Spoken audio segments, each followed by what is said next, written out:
Kidal, toujours Kidal, le ministre de la Défense et des anciens combattants est l'invité de ce 20h pour faire le point de la situation.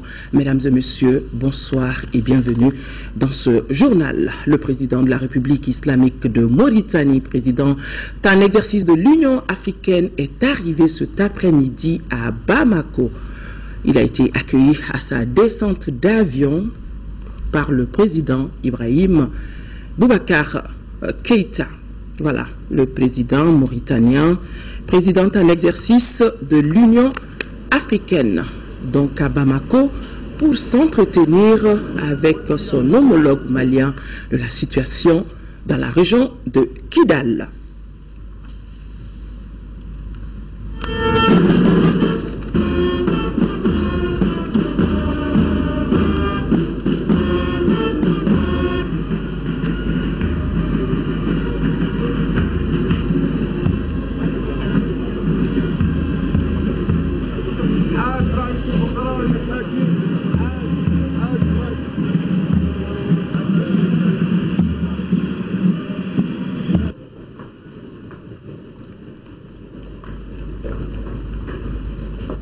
Cet après-midi, donc, l'arrivée du président mauritanien, du président en exercice de l'Union africaine, Mohamed Ould Abdelaziz, est venu réaffirmer le soutien de son pays au peuple malien. Pour le chef de l'État mauritanien, le Mali peut attendre de tout de la Mauritanie pour une résolution définitive de la crise du Nord. Le président Mohamed Ould Abdelaziz et Ibrahim Boubacar Keïta ont eu un tête-à-tête avant de tenir un point de presse. Nous pensons pouvoir vous proposer cet élément d'ici la fin de ce journal. À la primature, le Premier ministre Moussa Mara a rencontré cet après-midi une délégation de leaders religieux, des représentants de la société civile, des femmes et jeunes, ainsi que la presse nationale et internationale. Le chef du gouvernement a invité ses compatriotes à plus de solidarité et à faire preuve de sursaut national dans la recherche de solutions face à la situation du Nord. À la presse, il les a invités à plus de professionnalisme, nous dit Kadi. La presse nationale et internationale était face ce jeudi au Premier ministre Moussa Mara. Le chef du gouvernement a tenu à les rencontrer pour d'abord les informer sur la situation actuelle au nord du Mali, mais aussi les inviter à privilégier l'unité nationale, l'entente et la mobilisation. Ce que je retiens de cette rencontre, c'est que le Premier ministre nous a mis devant nos responsabilités respectives. Nous sommes dans une période de crise et la presse, comme une armée, a son rôle à jouer. Dans le cas d'espèce, il pense que notre rôle peut être plus grave que la Kalachnikov. Parce qu'en période de crise, chaque mot, chaque attitude a ses conséquences et ses pesants. Il nous a demandé dans ce cadre d'aider dans nos prises de parole, dans nos écrits, à faire en sorte que le gouvernement ne soit pas mal à l'aise face à des partenaires qui sont venus nous aider. Auparavant, c'étaient les autorités religieuses et civiles ainsi que la jeunesse qui ont répondu à l'invitation du Premier ministre Moussa Mara. Le message, c'est d'abord nous expliquer la situation qui prévaut au niveau gouvernemental. Pensons que c'est des informations très utiles et rassurantes. C'est vraiment demander aussi à ce que tout le peuple malien se mette ensemble aujourd'hui pour faire face à cette situation. C'est une épreuve. Et c'est au moment des épreuves vraiment qu'on doit se donner la main et on doit se serrer les coudes. Chaque Malien a sa part dans cette souffrance, soit par alliance, soit par parenté, en tout cas c'est ça. Et devant la souffrance, justement, nous devons savoir raison garder. Ce que nous recherchons, c'est la réconciliation, c'est le dialogue. Il faut que les gens se retrouvent, se parlent. Et c'est à partir de ça qu'on peut se pardonner. Mais la violence gratuite ne peut qu'empirer la situation. Nous avons aussi des séances de prière, là, dès qu'on l'a dit, vendredi, samedi, dimanche, nous sommes invités. Nous appeler, nous charger ce qui est déjà notre mission depuis la nuit des temps, donner la bonne information aux populations. De l'est à l'ouest, du nord au sud, nous allons apporter la bonne réconciliation, la bonne parole. La bonne parole, c'est quoi? C'est la paix, c'est la cohésion, c'est la réconciliation, l'entente entre les Maliens. Mettre l'intérêt du Mali au-dessus de toute autre considération, cela doit être la volonté de tous les Maliens en cette période difficile, selon le Premier ministre Moussa Mara. Toujours à la primature, les membres du comité interministériel sur le nord du Mali ont tenu une réunion aujourd'hui sur un certain nombre de points, notamment la réorganisation des forces armées, les pourparlers avec les groupes armés. Aussi, ils ont discuté de la stratégie intégrée du développement des régions du Nord. C'était sous la présidence du Premier ministre, mais pour plus de détails sur la rencontre, notre reporter a tendu son micro au ministre de l'Emploi et de la Formation professionnelle, en même temps porte-parole du gouvernement. Nous avons tenu cette réunion à la demande du haut représentant du chef de l'État pour les pourparlers intermaliens, Monsieur le Premier ministre Modibo Keïta. C'est une réunion qui était prévue depuis 2 semaines et son objectif c'est que le gouvernement s'organise par rapport aux points qui vont faire l'objet de discussion. Et sur cela, je vais énumérer un certain nombre de points qui vont faire donc l'objet de ces discussions. Donc le premier point, c'est de préparer l'ordre du jour des pourparlers.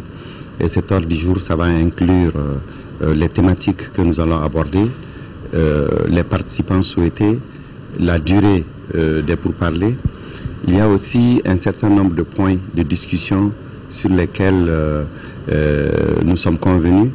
Et certains départements ministériels vont être chefs de file. Il s'agit notamment des points concernant l'organisation administrative et institutionnelle du Mali, et en particulier pour les régions du Nord. Il s'agit aussi de la stratégie de développement intégré des régions du Nord. Il s'agit de la réorganisation des forces de défense et de sécurité ainsi que le programme DDR. La question de la promotion, de la protection et de la promotion des droits de l'homme. Il y a la question de justice et réconciliation. Donc un certain nombre de points pour lesquels on a désigné des ministres qui vont assurer le chef de file et d'autres ministères vont les aider. Il y a aussi, on a discuté de l'implication de tous ces points-là en termes financiers. Donc lorsqu'on va préparer par exemple la question sur la bonne gouvernance ou la question sur la protection et la promotion des droits de l'homme, il faudrait savoir combien ça va coûter à l'État et on va mettre tous ces documents-là ensemble et les mettre à la disposition de monsieur le haut représentant dans un délai d'une semaine environ. Quand est-ce que ces pourparlers auront lieu? Nous sommes en train de nous préparer. Comme vous le savez, le chef de l'État l'a indiqué clairement dans son message à la nation du 19 mai et aussi dans le communiqué du gouvernement du 21 mai que notre priorité c'est le dialogue. Donc nous allons organiser cela. Comme je vous l'ai dit, le calendrier aussi prévoyait que cette réunion ait lieu. Ça a été prévu depuis 2 semaines. Donc nous nous préparons. Nous n'avons pas la date exacte parce que ce n'est pas une seule partie qui détermine. Avec les groupes armés, les groupes rebelles, nous allons nous mettre d'accord très rapidement sur un calendrier. Des propos recueillis par Daouda Sidiki Diarra. Des marches de soutien ont été encore organisées aujourd'hui un peu partout dans le pays. Ici à Bamako, c'est l'Union nationale des travailleurs qui a appelé à la mobilisation. La marche est partie de la Bourse du Travail à la primature où les marcheurs ont été accueillis par le Premier ministre. Moussa Mara leur a exprimé sa reconnaissance avant de les exhorter à l'union sacrée et éviter surtout la stigmatisation pour gagner la bataille. Mohamed Diarra. Aucun sacrifice n'est de trop pour sauver la patrie, surtout quand elle traverse des mois difficiles. Voilà la raison qui a motivé des milliers de travailleurs maliens à battre le pavé pendant plus de 2 heures pour soutenir les autorités maliennes et les forces armées qui défendent vaillamment l'intégrité du territoire. Les manifestants répondent ainsi à l'appel de l'Union nationale des travailleurs du Mali, UNTM. C'est très fort, un message patriotique, un message à l'intention du gouvernement du Mali, un message de soutien aux forces armées et de sécurité, un message aux forces internationales de jouer pleinement leur rôle. Voilà le message que nous avons. L'UNTM pour l'ensemble des travailleurs, pour soutenir le gouvernement, soutenir les forces armées de sécurité. Les messages sur les banderoles et autres pancartes sont suffisamment explicites pour affirmer l'attachement du peuple malien à son armée. Non aux actes barbares, plus d'otages maliens au Mali. Le Mali est un et indivisible. Le Mali est un État souverain. La marche est partie de la bourse du travail à la primature avec une escale à la place de l'indépendance, symbole du Mali. À la primature, les marcheurs ont rejoint les femmes du Mali qui avaient marché pour la même cause. Nous réaffirmons notre attachement au principe de l'indivisibilité du territoire et de l'intégrité du territoire, à la laïcité et au respect des engagements signés par notre État.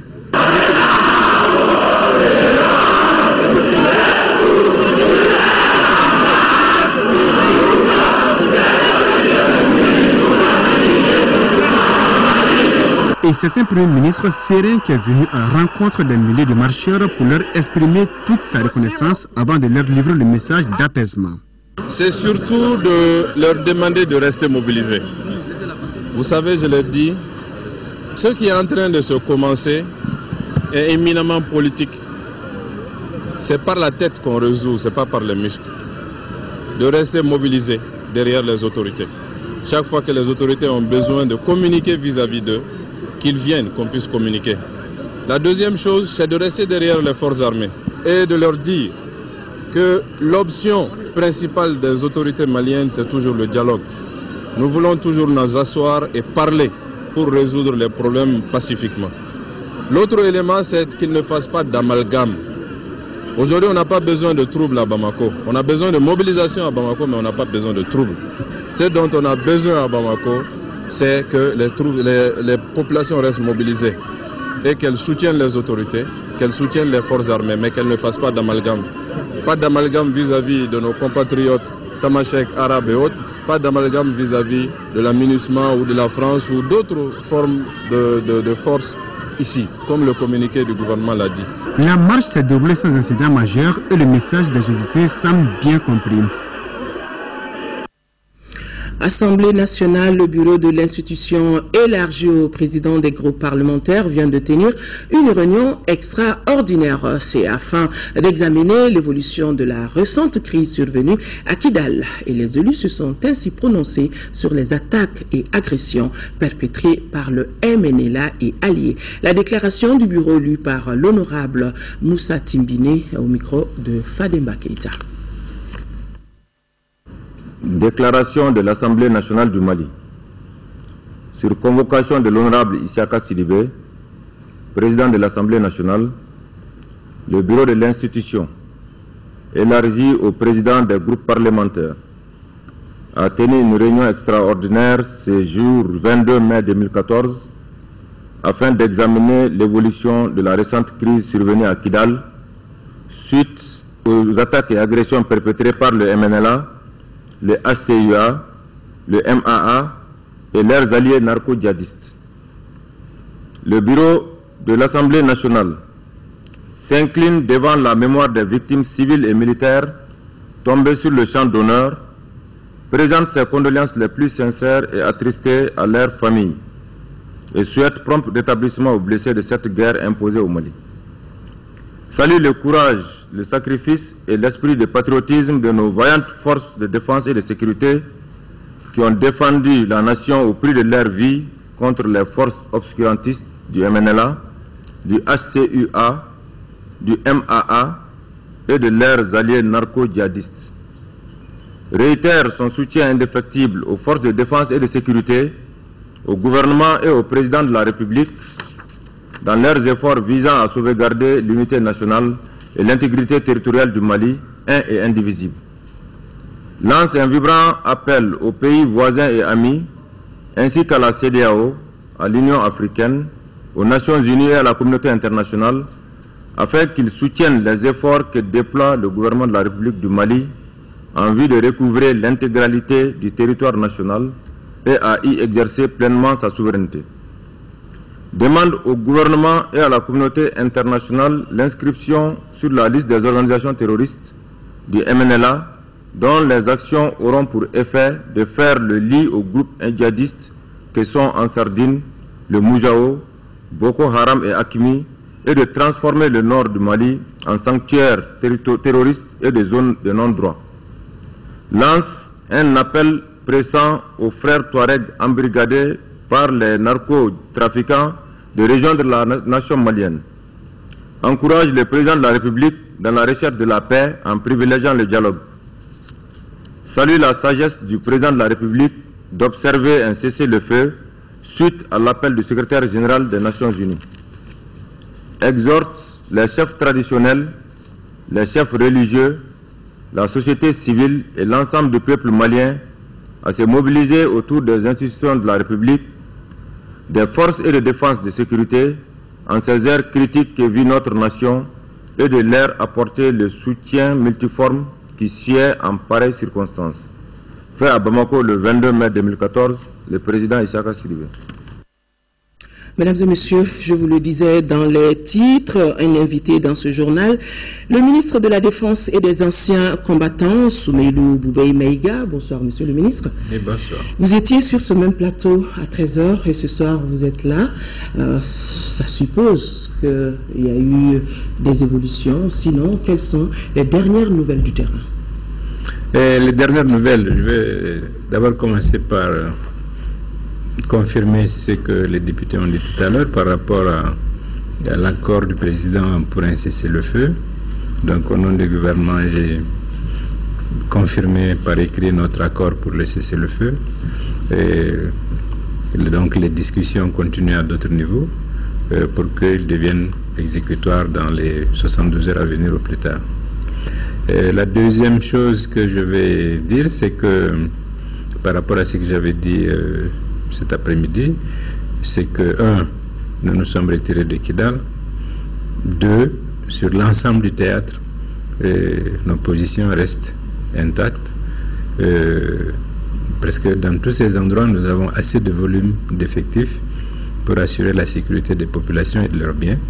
Je vais rappeler qu'à Kidal, avant les événements, avant le 17 mai, nous n'avions toutes forces confondues qu'environ 250 hommes, c'est-à-dire militaires, policiers, gardes et gendarmes confondus. Et il faut savoir que le théâtre sur lequel se déroule Maliba va de Nara à Tessalit. Et donc sur l'ensemble des secteurs de ce théâtre, notamment dans la région de Gao, il n'y a aucune difficulté pour nous sur ce plan-là, pour dire que contrairement à tout ce qui se dit, Menaka, c'est vrai, nous sommes sous pression, parce qu'il y a des groupes que nous pensons être principalement animés par le Moujao, mais avec toujours les mêmes alliés, et nous sommes sous pression, mais nos positions sont intactes. Et nos forces partenaires, Serval et la MINUSMA, ont aussi pris des dispositions pour nous appuyer, le cas échéant. Dans la région de Tombouctou, nous n'avons pas de problème, et nous avons renforcé nos positions dans la région de Mopti et dans les autres points.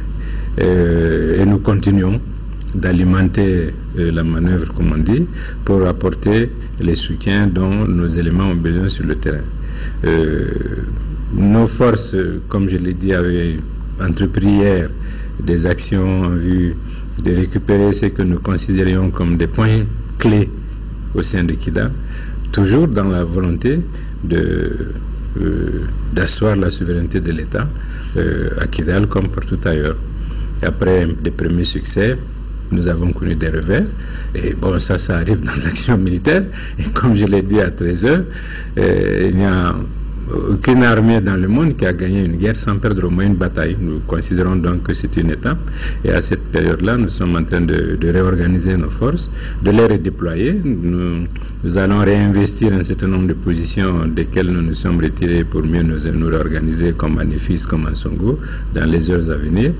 Donc nous nous réorganisons, et toujours en attendant que les objectifs que nous serons assignés dans le cadre de la restauration de la souveraineté de l'État sur l'ensemble du territoire et de la sécurisation des populations, que nous puissions y faire face sans grosse difficulté. Monsieur le ministre, à l'heure où nous diffusons, quel est le bilan? Le bilan, nous n'avons pas le bilan de l'autre côté, mais il y a eu des morts, des blessés de part et d'autre. Nous avons une trentaine de blessés, dont une vingtaine sont arrivés à Gao en fin d'après-midi. Et nous pensons que dans le reste de la soirée, les autres vont rejoindre. Nous avions des éléments qui s'étaient retirés auprès de la MINUSMA et donc qui viennent à Gao aussi. Et puis nous avions une vingtaine de morts malheureusement, comme cela arrive, et parmi lesquels le colonel Faisal et d'autres. Pour dire aussi que c'est toutes les entités de l'armée malienne qui se battent et c'est toutes les composantes nationales de l'armée malienne qui se battent. Et je crois que c'est un peu ça le bilan. Nous avons des prisonniers, mais un nombre beaucoup moins important que la propagande de l'autre camp ne le laisse apparaître. Mais globalement, ce qui est important, je crois, c'est aussi le bilan moral. Le bilan moral, c'est que nos forces n'ont pas connu de débandade comme malheureusement c'était le cas en 2012. Elles se sont repliées, enfin se sont retirées en bon ordre pour se réorganiser, se reconstruire psychologiquement. Et comme je dis, il n'y a aucun soldat qui a passé le pont de Wabaria comme en 2012. Et donc bientôt, dans les heures à venir, ils vont se redéployer. Aussi avec l'appui de nos forces partenaires sur les positions. Vous avez justement parlé de l'appui de l'opération Serval, monsieur le ministre. Oui, tout à fait. Je pense que je le mentionne expressément dans la droite ligne de ce que le Premier ministre disait tout à l'heure et que le président rappelait, c'est-à-dire que nous devons éviter les amalgames. Les forces internationales qui sont là sont des forces partenaires. Je pense qu'après les événements du 17 mai et des jours qui ont suivi, nous tirons tous les leçons de ce qui s'est passé et nous essayons de nous reconfigurer par rapport aux actions à venir. Avez-vous pu mettre un visage, sinon une identité sur ces éléments qui combattent dans la région je pense que cela a été amplement dit par le Premier ministre, par le Président. À l'évidence, le MNLA a été appuyé par ses alliés traditionnels depuis 2012, c'est-à-dire tous les groupes qui sont dans les trafics, mais aussi qui sont dans le terrorisme et autres. Mais pour nous aujourd'hui, c'est pas la question la plus importante. La question la plus importante, c'est de continuer de gérer la situation qui est née de l'action d'hier et de faire en sorte que nous soyons dans une posture toujours pour être en mesure de répondre à nos missions.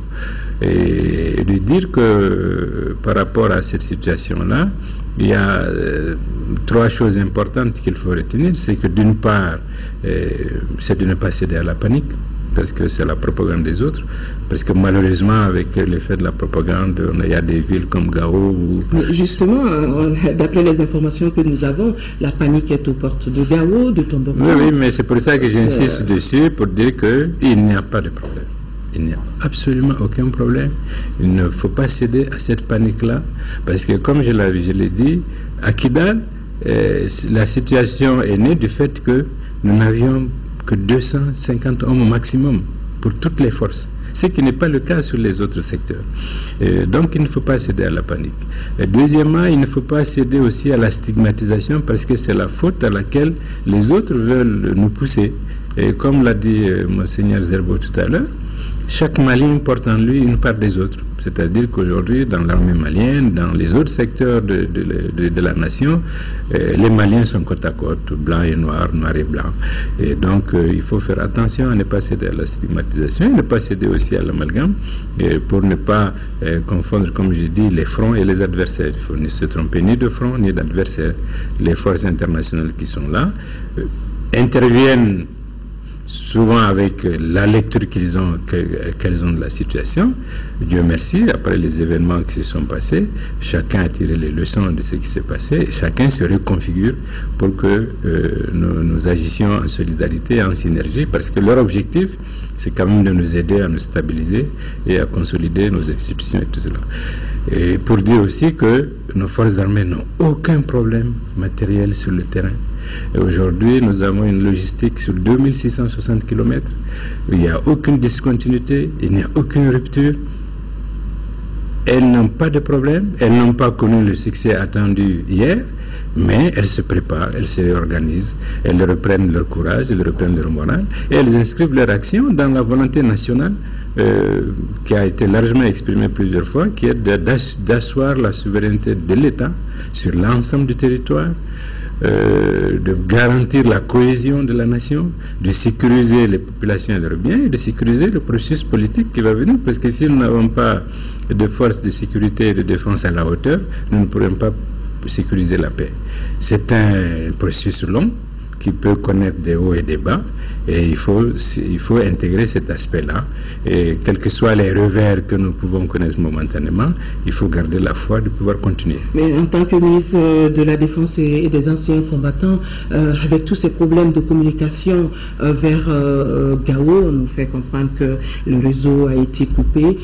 Comment fait le moral de la troupe aujourd'hui? Non, mais le moral est bon, il se reconstruit. Vous savez, sur le terrain militaire, un plan de bataille résiste rarement au premier coup de feu. Donc, on a pu connaître une désorganisation par rapport au plan qui avait été préalablement établi. Nous sommes en train d'en tirer les leçons. Et puis, la prochaine fois, on prendra les dispositions pour que ce qui nous est arrivé ne nous arrive pas. Comme je l'ai dit, vous savez, quand vous engagez une action militaire, elle est fondamentalement réversible. Ça marche, souvent ça piétine. L'important, c'est de toujours continuer. Et aujourd'hui, l'état d'esprit de nos militaires, c'est d'être à la hauteur des ambitions qui sont placées en elles, à la hauteur de la mission qui leur est confiée, qui est de faire en sorte que l'État soit présent partout sur le territoire, et conformément, je crois, à une volonté nationale qui fait l'unanimité. Monsieur le ministre, une dernière question, puisque vous demandez à la population de ne pas tomber dans la confusion, parce qu'on voit de milliers de jeunes qui sont là, qui posent des questions, qui veulent aller au nord. Est-ce qu'il y a un chemin? Non, il n'y a aucun problème. Vous savez, avant qu'il y ait ces événements-là, nous-mêmes, nous étions au niveau de notre ministère en discussion avec le ministère de la Jeunesse et de la Reconstruction citoyenne de manière à faire en sorte que les jeunes aussi connaissent le Nord, parce que toutes les actions de solidarité sont importantes, mais nous allons mettre en œuvre avec les différents ministères, quand le moment s'y prêtera le mieux, une sorte de circuit citoyen, une sorte de circuit de citoyenneté. Dans un cadre bien formel. Ah oui, tout à fait, pour faire en sorte qu'il y ait une meilleure connaissance aussi du territoire. Mais honnêtement, au jour d'aujourd'hui, ce que je peux dire, nous avons un bon état d'esprit, nous avons un bon moral, et nous continuons nos missions. Il n'y a pas lieu de désespérer. Non, tout à fait. Voilà. Merci, monsieur le ministre, d'avoir répondu à notre invitation, et cela dans le cadre de la communication gouvernementale, et nous osons espérer vous revoir sur ce même plateau pour d'autres développements. Merci, monsieur le ministre. À l'occasion des événements tragiques survenus à Kidal, le chef de l'État, Ibrahim Boubacar Keïta, invite l'ensemble des leaders religieux de toutes les confessions à organiser demain, vendredi et dimanche et jours suivants des séances de prière à travers tout le pays. Ces prières sont destinées à implorer le Tout-Puissant pour le repos de l'âme des victimes et le retour de la paix dans notre pays. La communauté musulmane de Bozola porte à la connaissance de tous les musulmans de Bozola et environ qu'une grande cérémonie de lecture de Coran sera organisée à l'ancienne mosquée du vendredi, dimanche 25 mai, à partir de 9h. La dite lecture de Coran a pour but d'implorer Allah, le Tout-Puissant, pour le repos de l'âme de tous nos défunts musulmans proches ou lointains, le retour définitif de la concorde et la paix dans notre chère patrie.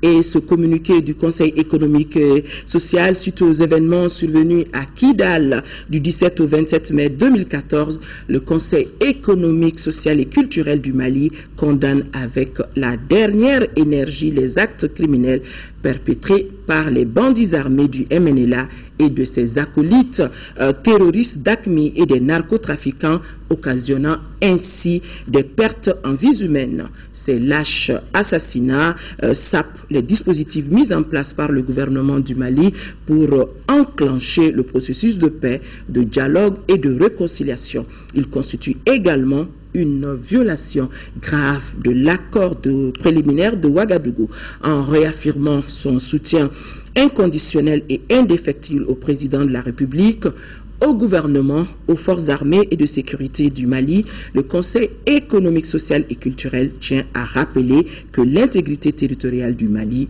n'est pas négociable. La coordination des partis politiques de la majorité présidentielle invite tous les Maliens à sortir massivement pour une grande marche pour l'unité nationale, la cohésion sociale et de soutien au gouvernement et aux forces armées. La marche va de la place Liberté Échangeur Babemba, monument de l'indépendance. Et cette grande marche se tiendra samedi 24 mai.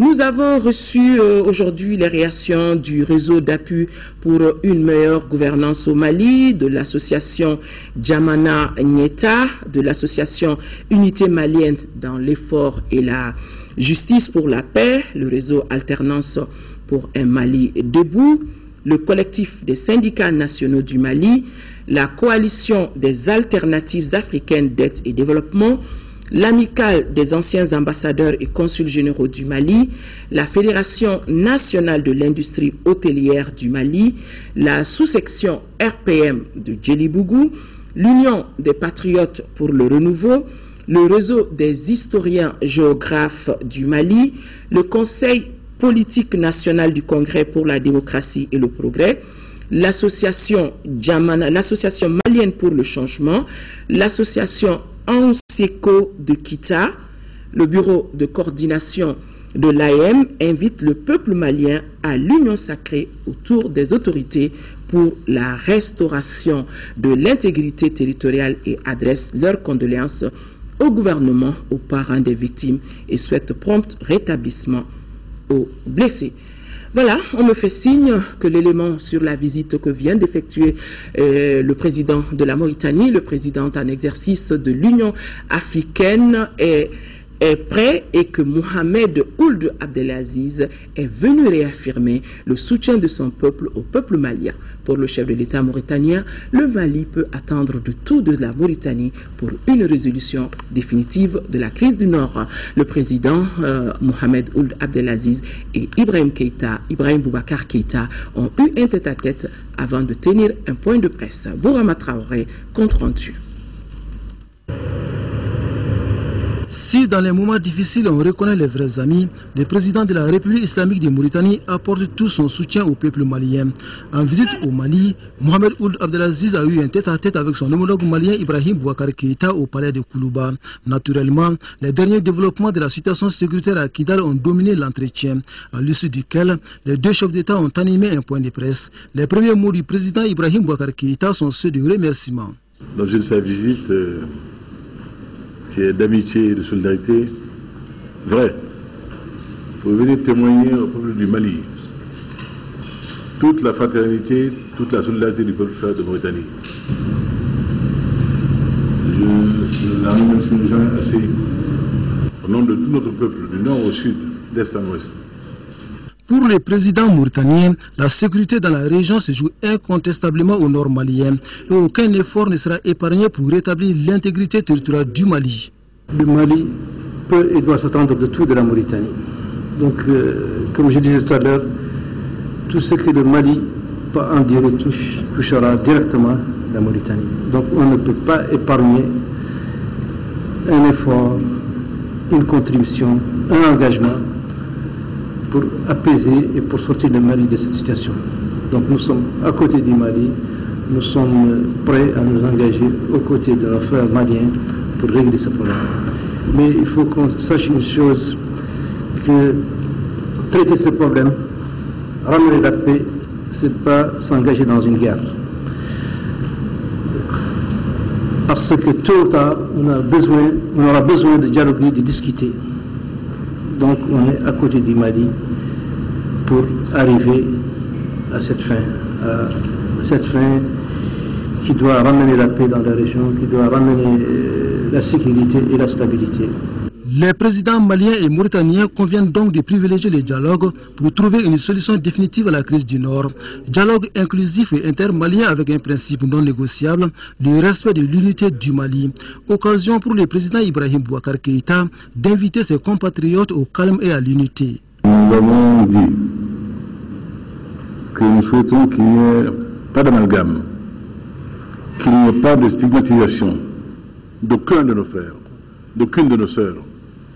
Ce pays, grâce à Allah subhanahu wa ta'ala, depuis des siècles, est un pays de blancs et de noirs. Dans toutes nos familles, nous sommes métissés. Et nous n'avons jamais connu ici de différenciation par rapport à cela. Qu'au jour d'aujourd'hui, nul ne l'oublie. Et nous ne saurions tolérer que personne s'en prenne à son voisin, à son plus que frère. C'est cela qui est recherché. Évitons cela. Évitons également de jeter le bébé avec l'eau du bain. Évitons également que l'arbre cache la forêt. Nos amis de l'aménagement, je dis bien nos amis de l'aménagement, nos amis de Serval sont en mission ici au Mali pour aider le peuple malien à se retrouver, pour aider l'État du Mali à reprendre les choses en main, qui nous avaient échappé et qui, dans bien des domaines, nous échappent encore. L'État malien, n'oublions pas, est en reconstruction. C'est laborieux, c'est difficile et ça explique beaucoup de choses qui sont passées dans les 2 derniers jours. Nul découragement, nulle perte de sérénité, mais que surtout l'on ne s'en prenne pas à nos amis, à ceux qui sont venus pour nous aider et qui continuent de le faire dans la limite de missions qui leur ont été assignées. Sachons respecter nos amis, sachons respecter nos autres. Cela est conforme à l'éthique malienne.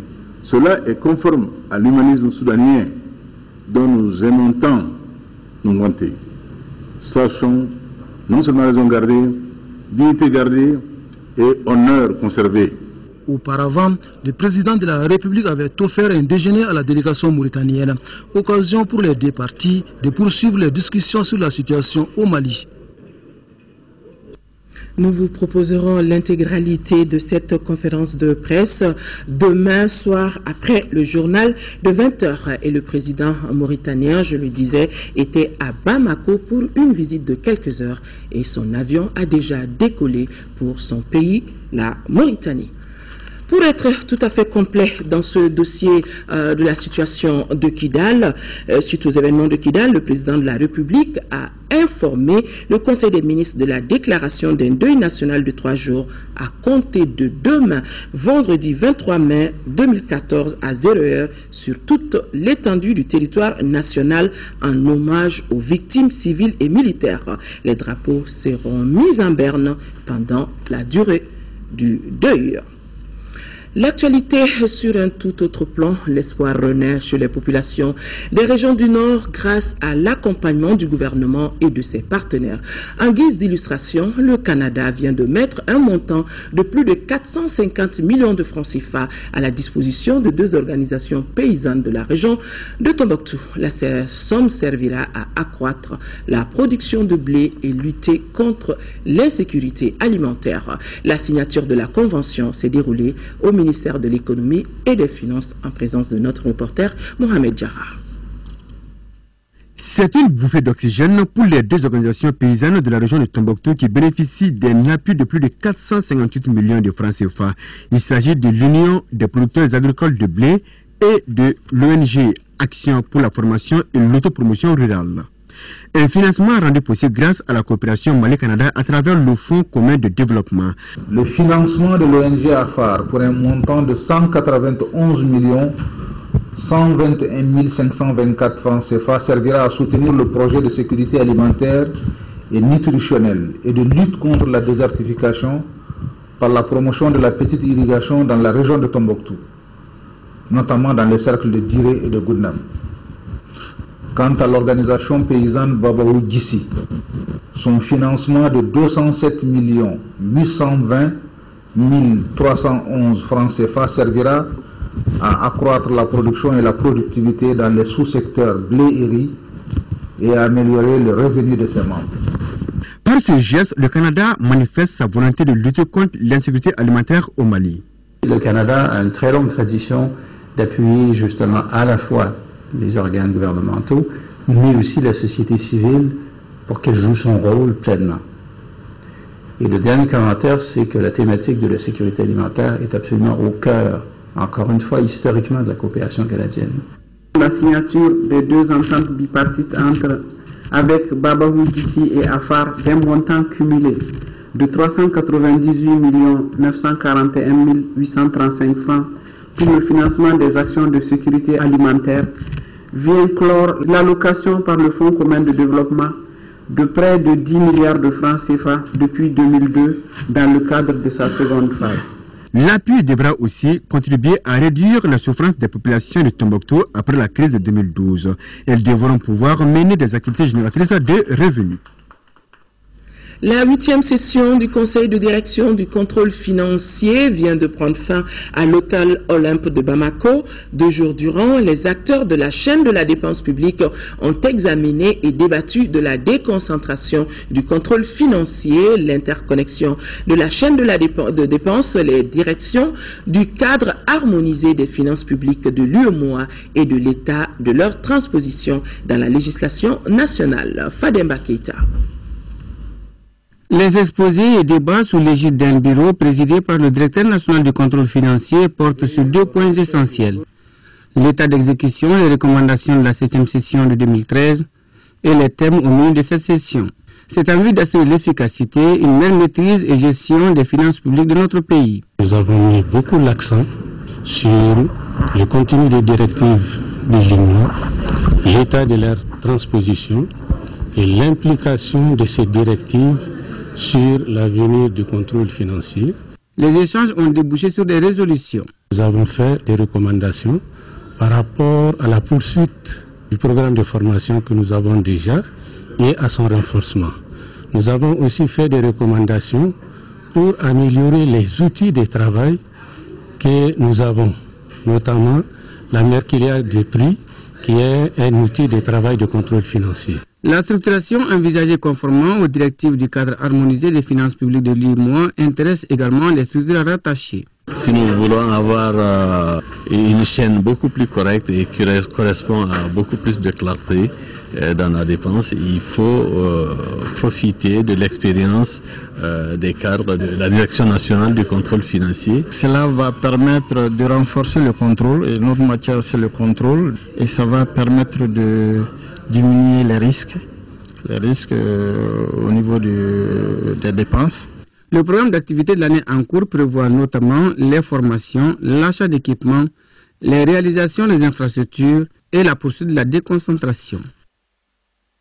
La Confédération syndicale des travailleurs du Mali, CSTM, a dans son cahier de doléances de l'année 2014 38 points de revendication. Elle vient de remettre le document au ministère du Travail, de la fonction publique et des relations avec les institutions et le patronat. Al-Jumatina.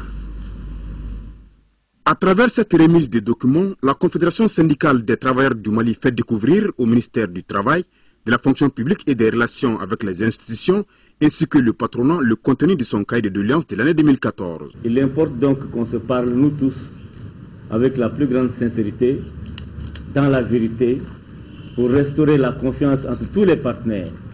Parce que l'État, c'est aussi les partenariats. Nous avons beaucoup de respect pour les travailleurs et nous avons la ferme détermination de prendre en charge les préoccupations des travailleurs. Le document élaboré par la CSTM s'articule autour de 38 points de revendication, au nombre desquels l'intégration de tous les anciens à la fonction publique de l'État et aussi que la CSTM soit dans les commissions tripartites, c'est-à-dire dans les conseils d'administration, l'augmentation d'une façon générale des salaires, l'augmentation de la valeur indiciaire, l'augmentation des pensions aussi. Il restera maintenant au ministre de présenter ses cahiers de doléances au gouvernement. La cérémonie d'ouverture des négociations intergouvernementales germano-maliennes a débuté à Bamako. C'est l'occasion d'évaluer l'évolution de cette coopération bilatérale et de la renforcer en envisageant de nouvelles perspectives à hauteur des attentes de nos deux peuples. Rachel Tessoubou. La coopération germano-malienne investit plus de 73 milliards de francs CFA dans des secteurs prioritaires au Mali. Parmi ces secteurs, on peut citer l'agriculture, l'eau potable, l'assainissement, la décentralisation, la bonne gouvernance et l'éducation. L'occasion est opportune pour évaluer notre coopération bilatérale aujourd'hui, déjà excellence, et de la renforcer en envisageant de nouvelles perspectives à hauteur des attentes de nos deux peuples. Comme nos deux pays cultivent et défendent les mêmes valeurs positives et universelles de démocratie, de bonne gouvernance, de protection des droits humains et de recherche du progrès. La coopération allemande intervient également dans les domaines de la paix et de la sécurité. L'amélioration des conditions sécuritaires sur la plupart du territoire permet une coopération plus étroite. Un retour progressif des personnes réfugiées et déplacées internes a été amorcé. Conséquence aussi du retour de l'administration permettant un accès accru aux services sociaux de base. En revanche, des progrès significatifs sont encore attendus concernant la situation sécuritaire dans quelques parties du nord du pays, la poursuite des négociations pour la paix et le processus de réconciliation nationale. La mise en œuvre du projet appui au programme national de l'irrigation de proximité a permis d'améliorer la production agricole, la transformation et la commercialisation de ces produits. Bientôt le temps des examens dans nos établissements scolaires. Depuis déjà près de 2 mois, le ministère de l'Éducation œuvre pour la moralisation des examens en République du Mali. Hier, le ministère a rencontré un partenaire incontournable pour la réussite des examens. Il s'agit de la sécurité dans les différents centres d'examen qui étaient au menu de cette rencontre suivie par Mamourou Sidibé. Le ministère de l'Éducation s'est fixé un objectif cette année, celui de la moralisation des examens et concours sur toute l'étendue du territoire national. C'est une période très sensible parce que vous n'êtes pas sans savoir que nos examens sont toujours décriés. Il y a toujours des commentaires qui ne sont pas élogieux et qui mettent en cause la crédibilité même du travail que nous faisons. C'est pourquoi nous devons rester mobilisés pour parer à toute éventualité. La sécurisation des examens, c'est d'abord la prévention. Et la prévention, c'est avant, pendant et après les examens. La sécurisation, ça comprend plusieurs volets. Les renseignements sont fournis pour éviter toutes les éventualités de fraude, afin que les examens, tout comme l'année scolaire s'est très bien déroulée, que la sécurisation et le déroulement des examens se passent de la même sorte. De toute façon, le ministre décide d'aller en guerre contre le phénomène. Les principaux acteurs de la biologie médicale du Bénin, du Burkina Faso, du Togo et du Mali sont réunis ici à Bamako pour un atelier de formation. Atelier suivi par Rachel Tessougé. Les membres du réseau d'Afrique de l'Ouest des laboratoires d'analyse biologique RESAOLAB sont réunis afin d'harmoniser la politique qualité et la formation continue du personnel des laboratoires en Afrique de l'Ouest. L'amélioration des services de laboratoire à travers le renforcement du système d'assurance qualité est l'une des 7 activités à mettre en œuvre dans le cadre du projet RESAOLAB+. Le premier atelier a pour objectif la définition et la validation d'un plan de la qualité des laboratoires, l'élaboration d'un plan harmonisé de supervision des laboratoires, la mise en place de l'évaluation externe de la qualité des laboratoires, la réflexion à propos de l'accréditation des laboratoires et l'évaluation des tests rapides. L'épidémie de la fièvre Ebola qui a frappé la Guinée est également au cœur des débats. L'épidémie d'Ebola en Guinée, elle est en Sierra Leone, au Libéria, etc. Et donc il est nécessaire pour nous de pouvoir communiquer, pouvoir monter ensemble des stratégies qui nous permettent de mieux surveiller les maladies, de mieux lutter contre les maladies, de mieux les identifier à l'origine. Le RESAOLAB regroupe les principaux acteurs de la biologie médicale de 7 pays d'Afrique, dont le Mali. Il a pour mission de mettre en place un système de laboratoire de biologie indispensable pour améliorer l'état de santé des populations.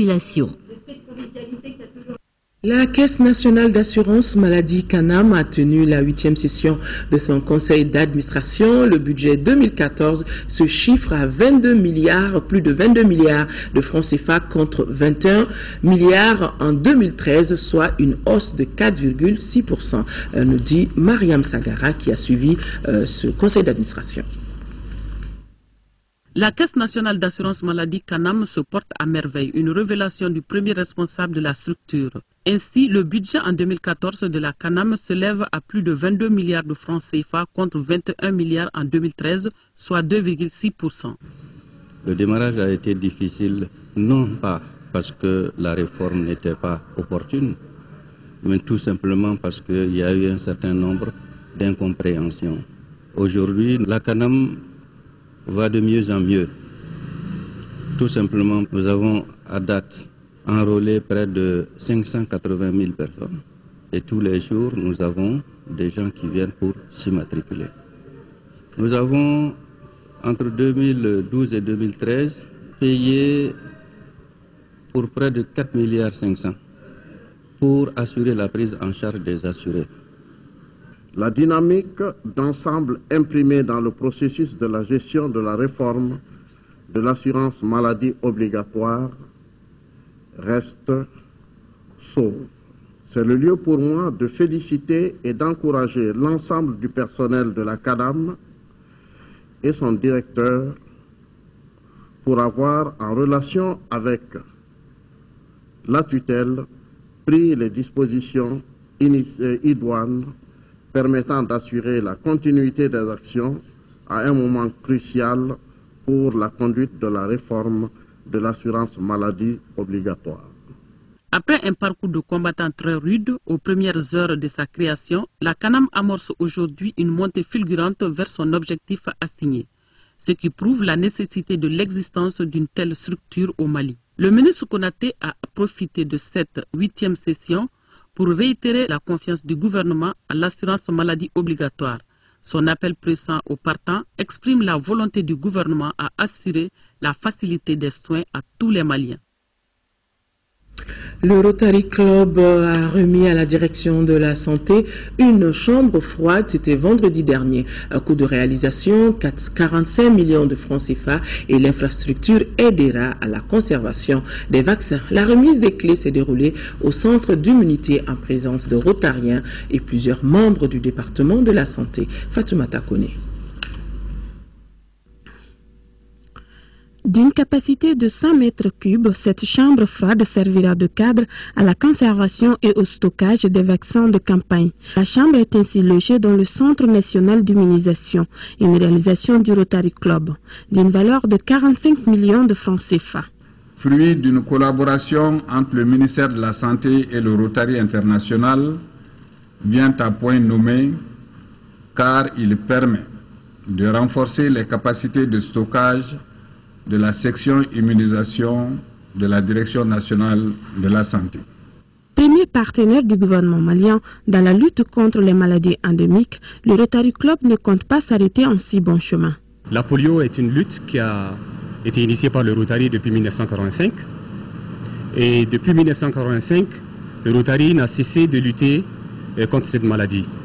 Et c'est le Rotary qui finance tous les vaccins, les bénévoles, leur PRDM, et le coût opérationnel. Et à travers le monde, à ce jour d'aujourd'hui, on est seulement à 3 pays endémiques, alors qu'en 1985, quand ça commençait, 120 pays étaient endémiques au monde. Donc c'est pour dire qu'il ne reste plus que 1%. Et bon, il y a d'autres matériels qui ont été demandés, qui sont en cours d'acquisition. Mais on sait qu'il y a une urgence qui est là, les GNV ont commencé. Donc il fallait rapidement procéder à la remise de cette chambre froide. Depuis plus de 30 ans maintenant, le Rotary Club a lancé le programme Polio Plus qui permet de vacciner des milliers d'enfants à travers le monde contre la poliomyélite. Signature de protocole de collaboration entre la Chambre des mines et la Direction nationale des eaux et forêts. Un protocole dans le cadre de la protection de l'écosystème et du bon encadrement des orpailleurs. La cérémonie de signature s'est déroulée en présence de plusieurs acteurs du secteur de la recherche de l'or. Adama Koulibaly. C'est un partenariat entre la Direction nationale des eaux et forêts, la Chambre des mines accompagnée par les représentants du secteur de l'orpaillage sur le terrain pour permettre de mener l'exploitation minière dans le respect strict de l'environnement établi par les autorités. Ce protocole vient à son heure dans la mesure où la quasi-totalité des sites miniers sont situés dans les forêts classées et les aires protégées et leur exploitation cause des dommages incommensurables sur les ressources forestières, fauniques et l'environnement. La Chambre des mines du Mali est parfaitement consciente des dommages que cause l'activité de l'orpaillage au couvert végétal, aux eaux, au sol, au sous-sol de notre pays. Mais nous restons également convaincus que l'orpaillage joue un rôle de plus en plus important dans l'amélioration des revenus de milliers de Maliens et par conséquent dans la lutte contre la pauvreté et la précarité. Pour le représentant du département des mines, tard vaut mieux que jamais pour protéger nos forêts, surtout celles qui sont classées par les autorités. La ville de Bougouni a servi de cadre en début de semaine pour le lancement de la première édition de la caravane agricole Tougouna. L'activité a été initiée par le Royaume du Maroc et le Mali et cette activité vise à développer l'agriculture dans notre pays. La cérémonie était présidée par le ministre du Développement rural représentant le Premier ministre sur un commentaire de Nouhoum Sissoko. Cette caravane agricole de Tougouna Agro-Industrie lancée dans le Bani Monotier en partenariat avec l'Office chérifien des phosphates OCP est intitulée Sénékounafonin Tama. Autrement dit, la vulgarisation de techniques agricoles. Elle consiste à échanger avec les producteurs agricoles sur le processus de fertilisation des sols. Aider la terre à nourrir les hommes, ce n'est pas seulement produire et vendre des engrais, mais c'est faire en sorte que cet engrais conduisant à une meilleure production agricole en qualité et en quantité. Le directeur Afrique de l'Office chérifien des phosphates estime pour sa part que cette activité est la concrétisation du partenariat entre son groupe et Tougouna. L'objectif de cette caravane s'articule essentiellement autour de la sensibilisation des petits agriculteurs sur la fertilisation rationnelle et raisonnée et le partage des connaissances sur les bonnes pratiques agricoles. Pour le ministre du Développement rural, la caravane doit permettre d'esquisser une carte de fertilisation dans les zones concernées. Nous sommes engagés à signer une convention entre vous et nos services correspondants pour travailler très rapidement à l'établissement des cartes de fertilité. Et comme nous avons dit, nous commencerons par la zone CMDT, et c'est heureux que cette initiative couvre la zone CMDT, et la zone au sud du Niger, qui est donc la grande zone de production de riz. La caravane agricole Tougouna OCP continue jusqu'au 7 juin prochain. Elle doit sillonner outre la région de Sikasso, celle de Ségou et Mopti. Le projet d'appui aux jeunes entrepreneurs Page Nieta déterminé à renforcer les capacités de production des jeunes de la région de Sikasso dans le domaine de l'agriculture. Et le projet vient d'organiser une foire aux semences pour faciliter l'accès aux semences de qualité. C'était à Sikasso et nous retrouvons Sekou Konaté.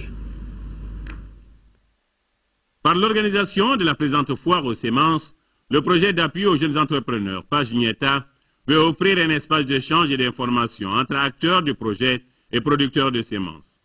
Elle intervient après une session de formation en céréalculture et en fabrication de savon pour plus de 1400 jeunes, parmi lesquels 914 femmes de 14 à 25 ans, déscolarisées et non scolarisées. Cette démarche vise d'abord à montrer aux jeunes comme quoi l'entrepreneuriat rural dans lequel ils sont engagés est véritablement une option viable et qu'ils ont des partenaires avec lesquels ils pourraient compter dans cette longue marche vers le développement économique et social.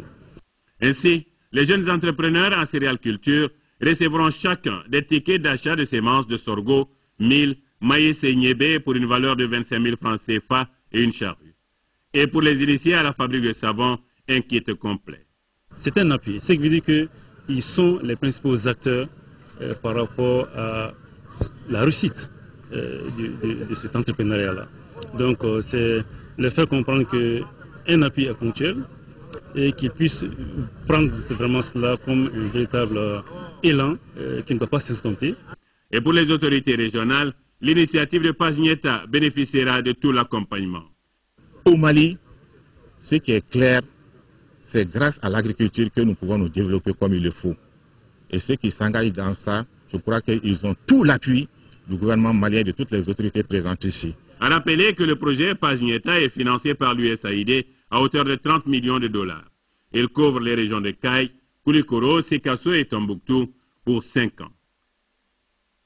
Près de 283 millions de francs CFA, c'est le montant des équipements mis à la disposition du Centre de recherche et de formation pour l'industrie textile Servitex. La réception technique de ces équipements par la commission technique de l'UEMOA, c'était mardi dernier à Ségou, Kandesila, que nous retrouvons. Ces matériels réceptionnés officiellement par la commission technique de l'UEMOA au profit du Servitex, le centre de recherche et de formation pour l'industrie textile, sont composés de générateurs d'azote, de spectrophotomètres d'absorption atomique, de chromatographes phase liquide à haute performance et autres microscopes à balayage de table. Le montant total des équipements s'élève à près de 283 millions de francs CFA.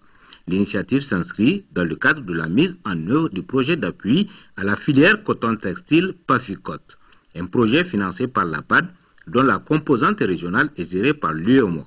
En fait, il s'agit de mettre à la disposition du Servitex ces équipements parce que nous voulons qu'ils puissent assurer un rôle régional pour appuyer les acteurs de la filière coton et même accompagner différents acteurs.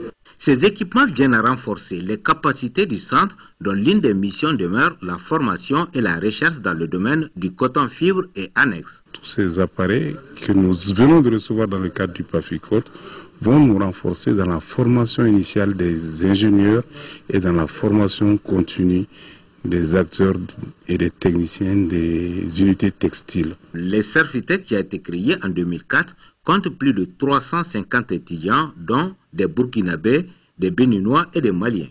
Le Servitex abrite également le Centre technique régional de l'Afrique de l'Ouest et du Centre, dont la mission est de fournir l'assistance technique nécessaire au laboratoire de classement des pays membres. Inauguration en début de semaine de la maison des élus à Kayes. La réalisation de cette infrastructure a coûté 92 millions de francs CFA, dont 69 millions sur fonds de la Sotelma, 18 millions sur fonds propres du Conseil de Cercle et 5 millions sur le financement de l'ANICT. Nous retrouvons Mahamadou Aliou Bari depuis Kayes. 92 millions de francs CFA, c'est le coût de la réalisation de la maison des élus de Kayes. La maison porte désormais le nom de Badji Kanté, premier vice-président du conseil de cercle de Kayes qui nous a quittés le 12 mai dernier. Ce bâtiment comprend 8 chambres climatisées équipées, 4 chambres ventilées équipées avec toilettes et une salle d'accueil. Kayes, c'est le cercle de la capitale régionale. Et chaque semaine, nous avons une rencontre des élus locaux. Et c'est des élus qui viennent des villages d'environ 100 km, 90 km, qui dorment sous les vérandas des champs. Et pendant la saison pluvieuse, ils ont, à cause même du manque d'hospitalité, ils ne viennent pas en session. Donc nous nous sommes dit qu'avec des per diem de 2000 francs, 3000 francs par élu, et qu'il serait mieux de faire un toit pour les élus locaux, pour faciliter leur séjour dans la capitale régionale. Le gouverneur des régions s'est réjoui de la réalisation de ce joyau architectural dans la cité des Rails. Nous sommes tous conscients qu'au niveau de la région et plus particulièrement au niveau de la ville de Kayes, nous manquons d'infrastructures d'accueil. Ce joyau architectural viendra donc combler un tant soit peu ce déficit. Et je sais que sous l'auspice du conseil régional, ce type de bâtiment a été réalisé un peu partout à travers la région. La présente infrastructure est le fruit de la collaboration entre le conseil régional, le conseil des cercles et l'ANICT. Auparavant, une minute de silence a été observée en la mémoire de Feu Badji Kanté et tous ceux qui sont tombés sur le champ de l'honneur à Kidal le 17 mai dernier. Le festival international du rail de Caille, initialement prévu pour demain vendredi, est reporté à une date ultérieure pour cause de deuil qui a été décrété par le gouvernement du Mali suite aux événements survenus dans la région de Kidal. Et l'information du jour, c'est la visite du président mauritanien, président en exercice de l'Union africaine, qui est arrivé à Bamako pour une visite de 24 heures. La situation de Kidal au menu de la visite et l'occasion de rectifier une erreur nous a fait dire que le président mauritanien a déjà quitté Bamako. Le président mauritanien est toujours à Bamako. Il poursuit sa visite. Voilà, mesdames et messieurs, c'est donc tout pour ce journal. Merci de l'avoir suivi. Demain, 13h, l'information reprendra ses droits. Merci d'avoir suivi cette édition. Excellente nuit à tous. Au revoir.